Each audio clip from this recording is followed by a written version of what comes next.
Bonjour.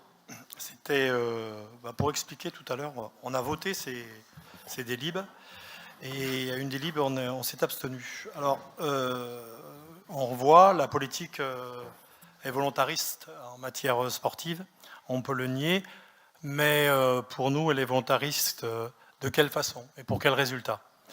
À ce jour, a-t-on vraiment résolu tous les problèmes de tous les clubs au quotidien?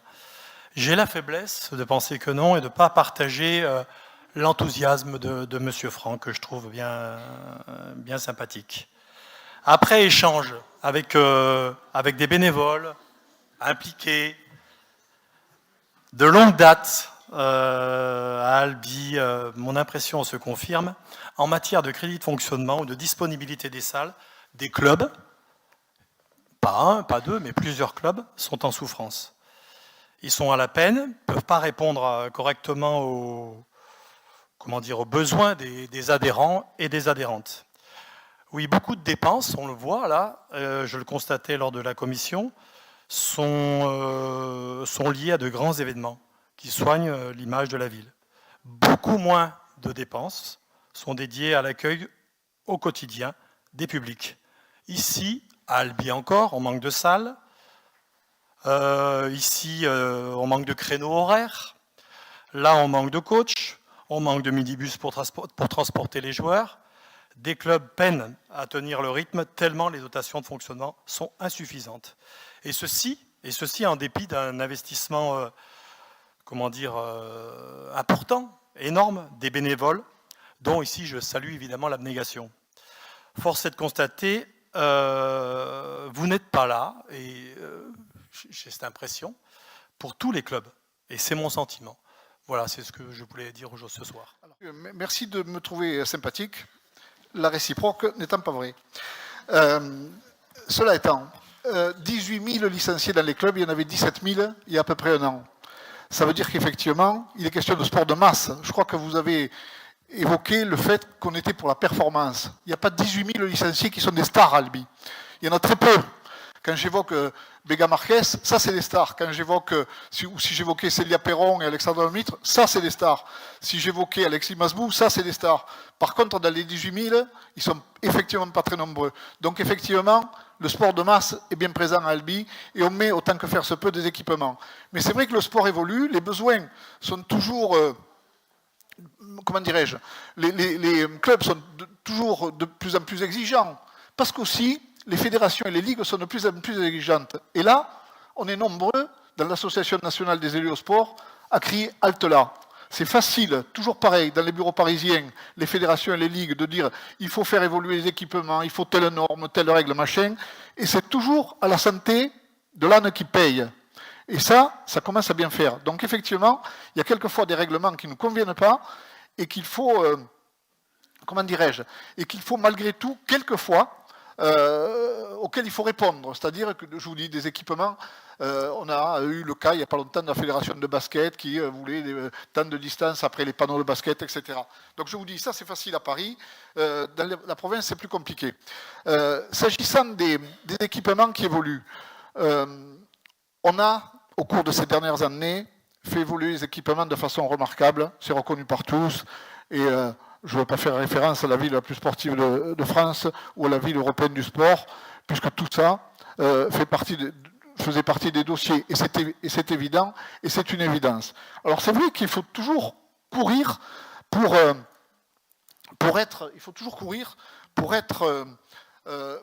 répondre à la demande, parce que, je vous dis, les clubs évoluent.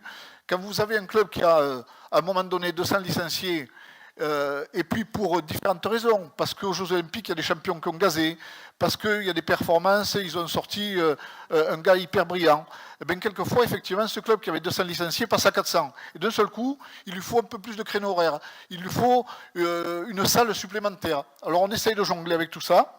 On a aujourd'hui, s'agissant des terrains de grand jeu, on en a 20, dont d'un synthétique. Synthétique, c'est 70 heures d'utilisation par semaine. Un terrain d'entraînement, c'est 15 heures. Un terrain d'honneur, c'est 5 heures. S'agissant des gymnases, effectivement, ils sont bien remplis. On a des créneaux horaires bien chargés. On sait ce qui nous manque, et on n'a pas attendu votre intervention de ce soir, bien sûr, pour le noter, on sait vers quelle discipline il faut se tourner pour améliorer la situation. Et je vous dis, on peut se réjouir qu'on soit passé de 17 000 à 18 000 licenciés.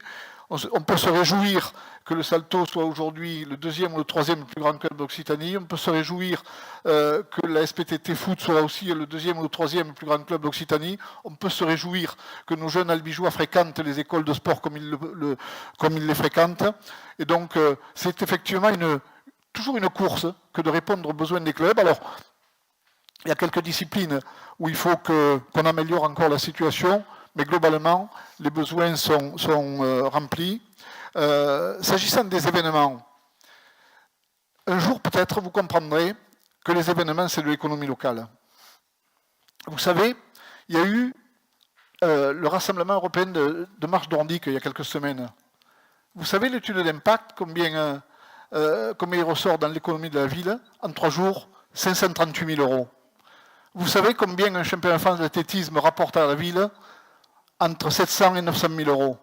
Vous savez combien en 2019, pendant 3 jours, le Tour de France a rapporté à la ville 1,5 million et au département 3 millions. Vous savez combien 4 millions. Vous savez combien le Grand Fondo, c'est-à-dire le championnat du monde amateur de cyclisme en 2017, a rapporté à la ville 4 millions. Et quand on met 100 000, 200 000 pour des retombées économiques qui s'élèvent à 1, 2, 3 jusqu'à 4 millions, on se dit qu'on est dans la bonne direction. Parce que notre rôle, c'est effectivement que les petits aillent dans les stades, dans les gymnases, demain dans les piscines, qu'on agrandira grâce à notre volonté, grâce à notre ténacité. Quand on a des petits qui font du sport, on est ravis. Et quand on a des événements, parce qu'on a su, au fil des années, des longues années, et on continuera encore à l'avenir, bien évidemment, créer des liens de confiance entre les fédérations, l'escrime, l'athlétisme, le cyclisme, les échecs, le billard, la liste serait longue. Pourquoi ils viennent? Parce qu'ils nous font confiance, parce qu'ils font confiance aux clubs locaux, parce qu'il y a des dirigeants, des bénévoles, vous en parliez des bénévoles. Les bénévoles, on a la faiblesse de penser qu'on les connaît mieux que vous, parce qu'effectivement, c'est avec eux qu'on monte les projets.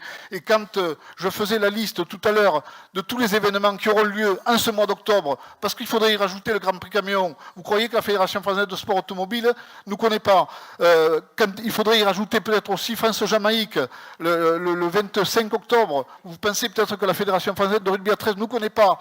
Donc tout ça, c'est porté aussi par des bénévoles. Les bénévoles dont vous dites, ouais, il faut les aider. Et vous croyez quoi? Vous croyez qu'on fait quoi? Qu'on regarde les bénévoles passer, qu'on leur dit, débrouillez-vous? On est à côté d'eux et ils le savent bien. Ils le savent depuis des années et ils vont continuer à le penser pendant des années, je vous l'affirme. Ce sera pas long. Je vois que vous êtes passionné.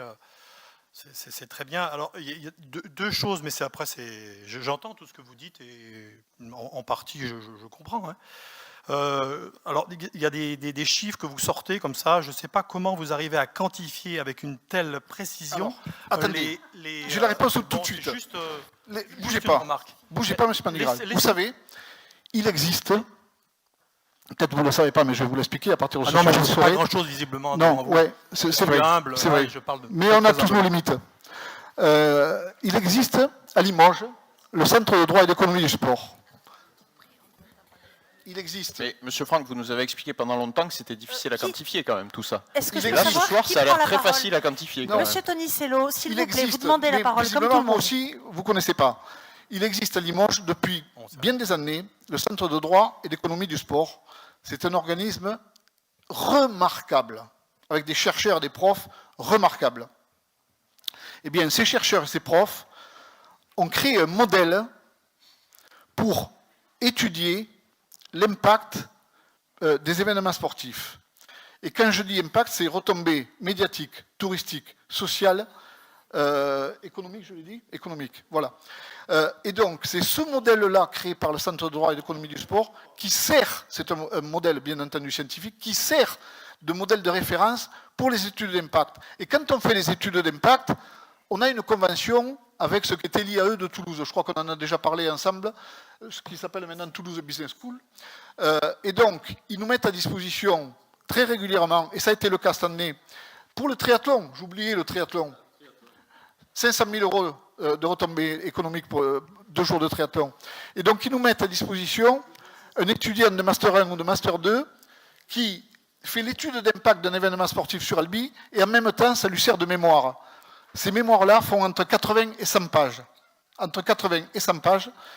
Et les études faites, je vous dis, pour les retombées d'un événement sportif, c'est à travers ce modèle du CDES de Limoges. Donc c'est un modèle tout à fait bien étudié, qui est scientifique. C'est pas le hasard, c'est pas face à ces 500 000 euros, pile ces 700 000. Ça marche pas comme ça.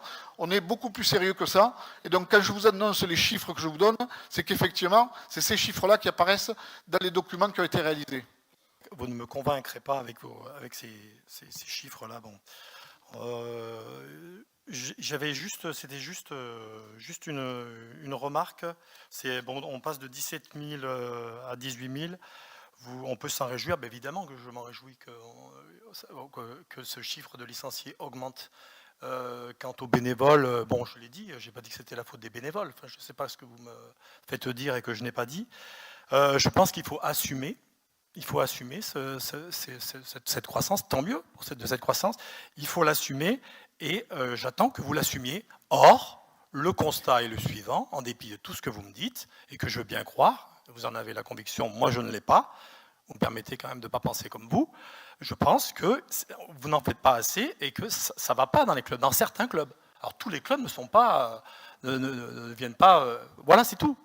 Et il faut que vous l'entendiez. Il faut que vous l'entendiez.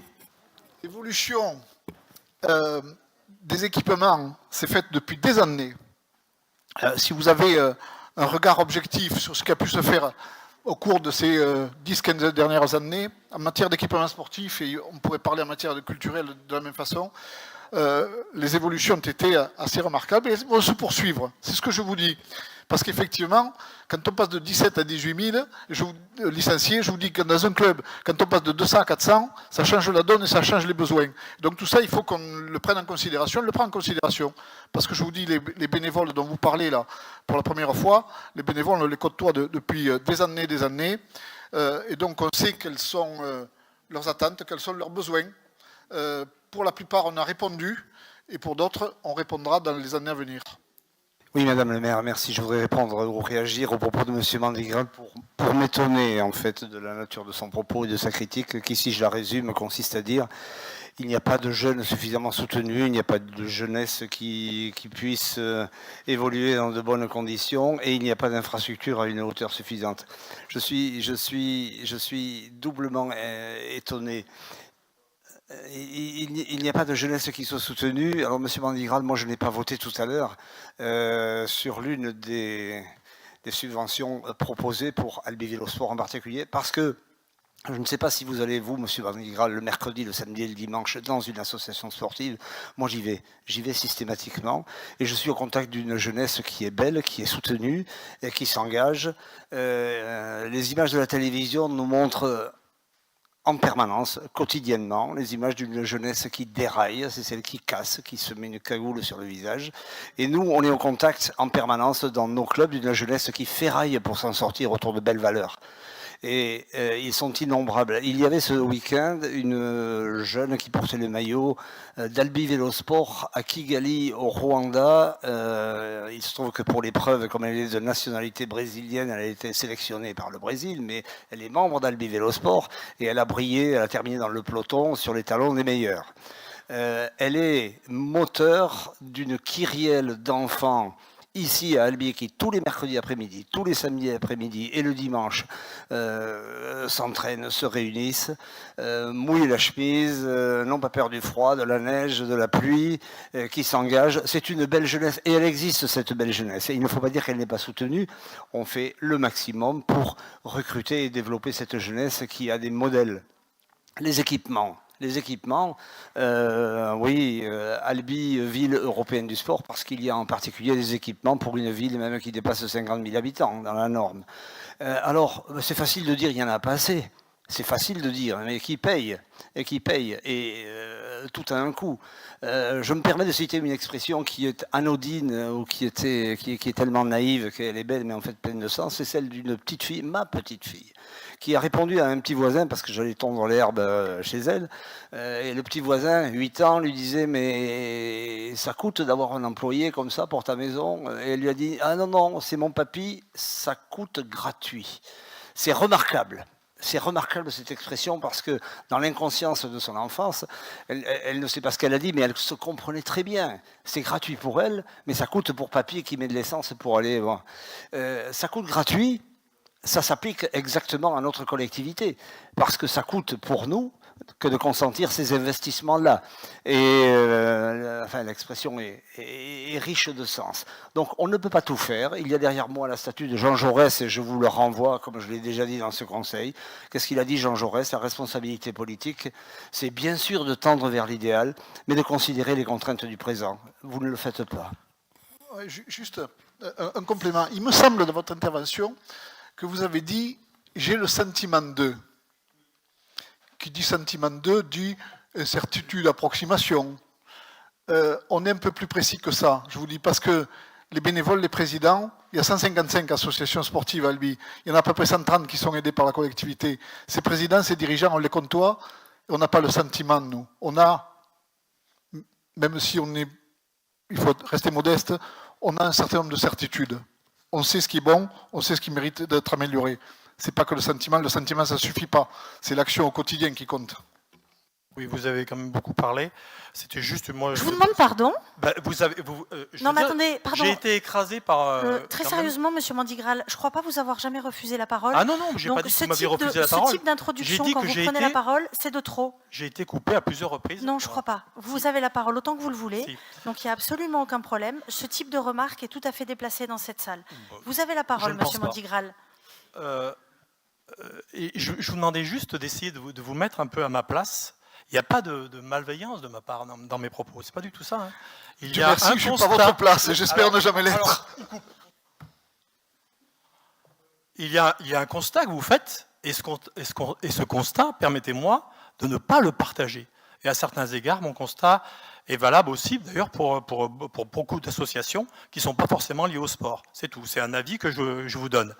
Par rapport à la jeunesse, alors là, je ne comprends pas trop ce que vous voulez en venir.